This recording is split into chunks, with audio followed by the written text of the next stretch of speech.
नमस्कार दोस्तों, कैसे हैं आप लोग? आज मैं डिस्कशन करने वाला हूँ अदानी ग्रुप के एक ज़बरदस्त कंपनी के बारे में। अभी ज़बरदस्त क्यों बता रहा हूँ, मैं अभी आपको कुछ इंपॉर्टेंट पॉइंट दिखाऊँगा, उसके बाद ही आपको पता चलेगा मैं ऐसे बात क्यों कर रहा हूँ। साथ ही साथ ये भी बताऊँगा कि अदानी ग्रुप के ऊपर जो यूएस से जिस तरीके से आरोप लगाया गया था, मतलब घूसखोरी देने के लिए, मतलब ब्राइबरी देने के लिए, तो उसके ऊपर एक बहुत बड़ा आरोप लगा था और ये भी बताया जा रहा था कि अदानी को जेल भी हो सकते हैं। तो ये जो बात आया था मार्केट में, उसके बाद अदानी के सारे शेयर में लोअर सर्किल लगना शुरू हो चुके थे और बहुत बड़ा फॉल देखने को मिला था। और उसके बाद अचानक एक और न्यूज आ चुके हैं। आप देख सकते हैं, नो मतलब जो बर्बरी चार्जेस है अगेंस्ट गौतम अदानी। यहाँ पे देख सकते हैं नेफ्यू बताया जा रहा है कि Adani group on US allegation. So Adani group के ऊपर जो ये यूएस से जो एलिगेशन लगाया गया था कि फ्रॉड करने का, साथ ही साथ घूसखोरी देने के लिए, तो इस तरीके से आरोप में उसको मतलब यहाँ पे एलिगेशन जो है वो हटा दिया गया है। तो ये मतलब बहुत जगह पे ये भी सुनने को मिला। आप न्यूज़ भी देख सकते हैं कि राहुल गांधी जी ये बता रहे हैं कि ये सरकार की चाल है, सरकार ने उसको बचा लिया, जेल जाने से बचा लिया। तो इस तरीके से बहुत सारे बातें आ रहा है। देखिए कौन सा सच है, कौन सा गलत है, ये कहना हम लोगों के लिए बहुत क्रूशियल पॉइंट होगा। तो हम लोग को डेटा के पॉइंट के बेसिस में ही काम करते हैं। तो अदानी के ऊपर बहुत सारा आरोप इस तरीके से लगता रहता है। तो मुझे लगता है इस तरीके से आरोप इसीलिए लगाया जाता है क्योंकि फायदा उठाने के लिए। अगर देखा जाए, मैं एक बार चार्ट के ऊपर लेके जाता हूँ।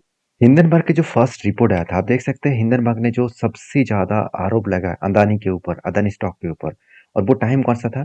जनवरी 24 ऑफ जनवरी 2023। तो उस टाइम में क्या हुआ था, उसके बाद क्या हुआ, चलो वो सबसे पहले एक बार देख लेते हैं। देखिए, मैं मानता हूँ अदानी ग्रुप के सबसे बड़ी और सबसे स्ट्रांगली जो कंपनी है उसका नाम है अदानी पोर्ट्स।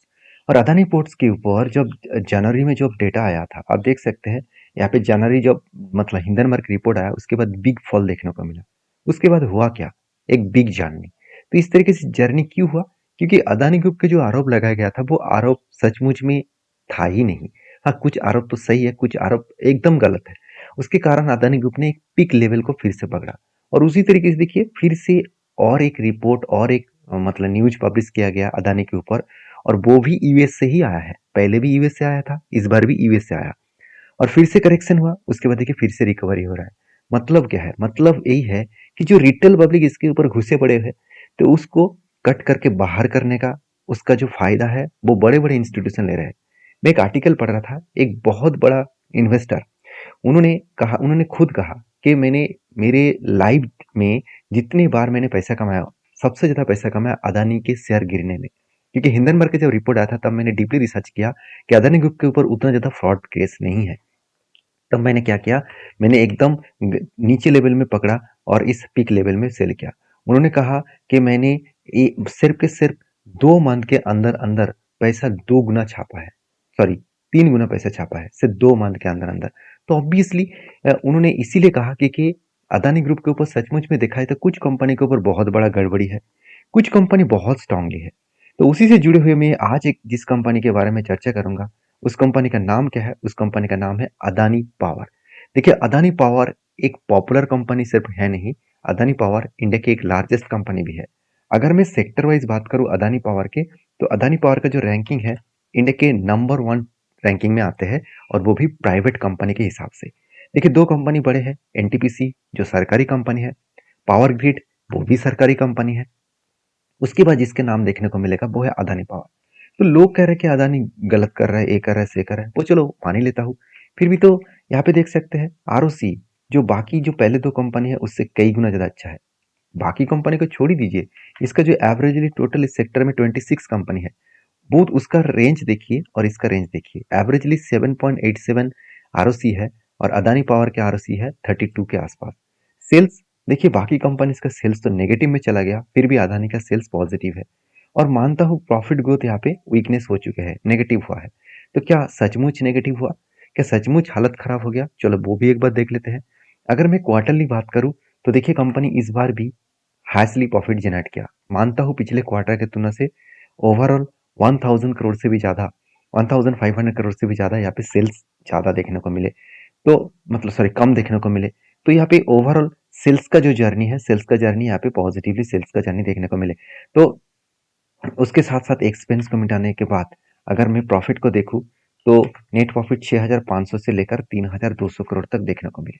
मतलब 50% से भी ज़्यादा कंपनी का प्रॉफिट कम हो गया। तो यहाँ पे मन में क्वेश्चन नहीं आएगा कि ऐसा कंपनी क्या कर बैठे कि कंपनी का इतना प्रॉफिट ज़्यादा हो गया।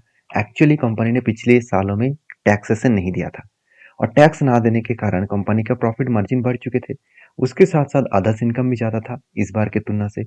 उसके साथ साथ देखा जाए तो कंपनी के ऊपर जो मतलब टैक्सेशन है वो तो नेगेटिव में था, इसीलिए कंपनी का प्रॉफिट ज़्यादा हुआ। तो इसको देखकर चिंता मत करिए, अगर टैक्स दे देता वो इस तरीके से ही प्रॉफिट मिलता, क्योंकि ऑपरेटिंग प्रॉफिट देख लीजिए, दोनों का ऑपरेटिंग प्रॉफिट देख लीजिए, सेम टू सेम लेवल में है।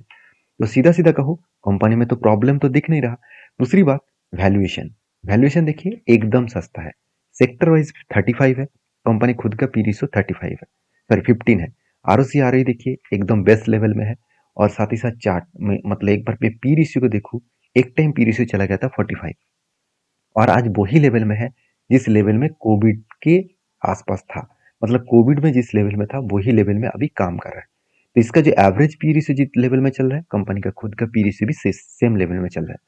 तो यहाँ पे तो क्लियर कट विजन देखने को मिला कि कंपनी ठीक ठाक ही है, ठीक ठाक ही परफॉर्मेंस कर रहा है।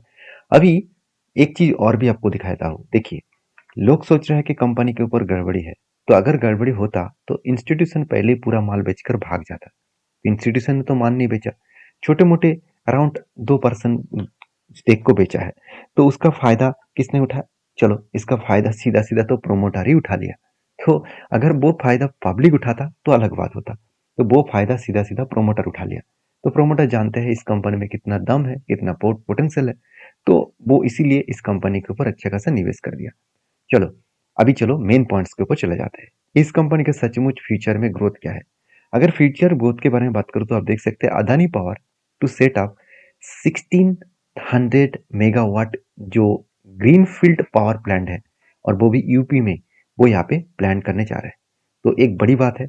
दूसरी बात, अदानी पावर इन्वेस्ट 18,000 करोड़, और वो भी किसके लिए?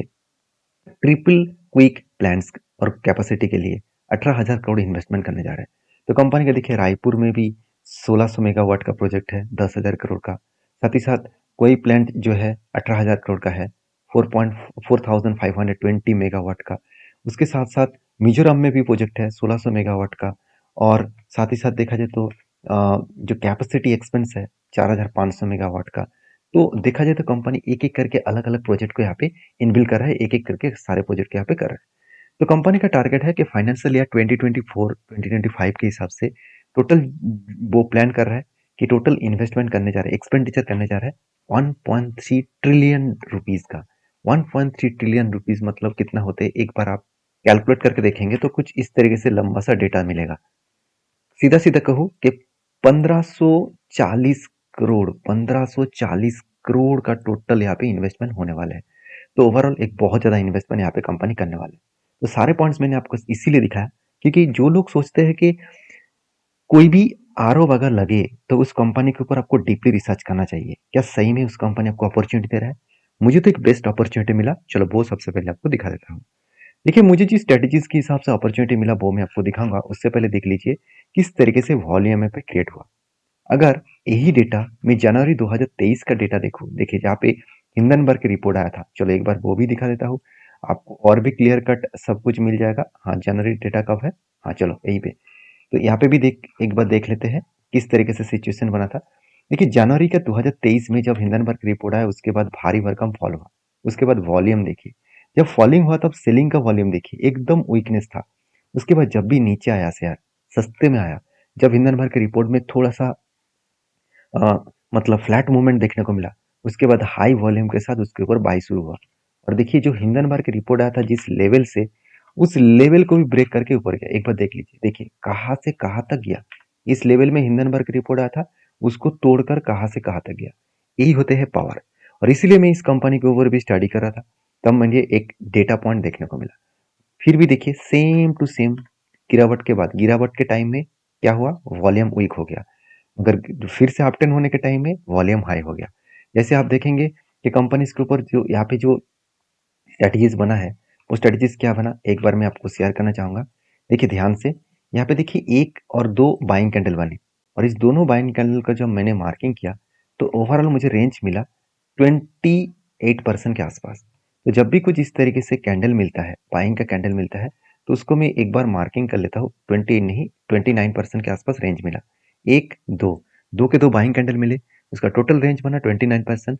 तो इसको मैं किस तरीके से ट्रेड करता हूँ, जब भी शेयर नीचे को इस लेवल को टच करता है, तब मैं इस जगह पे पॉजिटिवली डिसीजन लेता हूँ। और मेरा जो पिक लेवल होता है वो इस कैंडल के हाई तक, जो कैंडल लास्ट कैंडल है उसका हाई तक। तो क्या सचमुच उस तरीके से कुछ पोजीशन बना है? चलो फाइनली देखिए, यहाँ पे पोजीशन बन चुके हैं। तो मतलब यहाँ पे एक जो स्ट्रेटजीज है उस स्ट्रेटजीज के अकॉर्डिंग यहाँ पे रूल्स बन चुके हैं, और वो भी हाई वॉल्यूम के साथ। तो मुझे लगता है वो आसानी से ही इस लेवल तक पार कर सकते हैं। क्या इस लेवल को पार करने के बाद मैं आपसे एग्जिट होने वाला हूँ? ऐसे बिल्कुल नहीं, क्योंकि मुझे इसी के बीच और एक स्ट्रेटजीज यहाँ पे मिल चुके हैं। आप देख सकते हैं यहाँ पे भी एक स्ट्रेटजीज मिल चुके हैं। तो कुल मिलाकर यहाँ पे भी एक 24% का स्ट्रेटजीज मिला है। क्या इस जगह पे आने के बाद क्या फिर से मैं कुछ क्वांटिटी एडिंग करूंगा? बिल्कुल नहीं। पहले जो क्वांटिटी एडिंग किया गया है उसी लेवल से मैं टॉप लेवल तक इसको रखने वाला हूँ। ओवरऑल 41% का रेंज तक मैं इसको कंटिन्यू करूंगा। तो इस तरीके से स्ट्रेटजीज मैं आपको इसीलिए सिखाता हूँ क्योंकि आप इसको सीख कर काम कर पाए, आप इसको सीख कर की खुद के डिसीजन खुद ले पाए। किसी के डिसीजन से आप काम मत करिए। सबसे पहले मार्केट के एक रूल्स है, किसी के टिप्स लेकर आप काम कर रहे हैं तो आप बुरी तरीके से फंसेंगे। शायद एक दो बार आपको तुक्के से प्रॉफिट मिल जाएगा, बाकी टाइम आप बुरी तरीके से फंसने वाले हैं। तो प्लीज एक बार डीपली रिसर्च करें, उसके बाद काम करें। अगर कोई भी डाउट हो तो आप आपके फाइनेंशियल एडवाइजर के साथ बातचीत करके काम करें, क्योंकि मैं कोई से भी रजिस्टर्ड पर्सन है नहीं। मेरा काम है मेरे पॉइंट ऑफ व्यू से आपको समझाना, आपका काम है उसको वेरीफाई करके काम करना। तो मिलते हैं नेक्स्ट वीडियो में, तब तक के लिए धन्यवाद।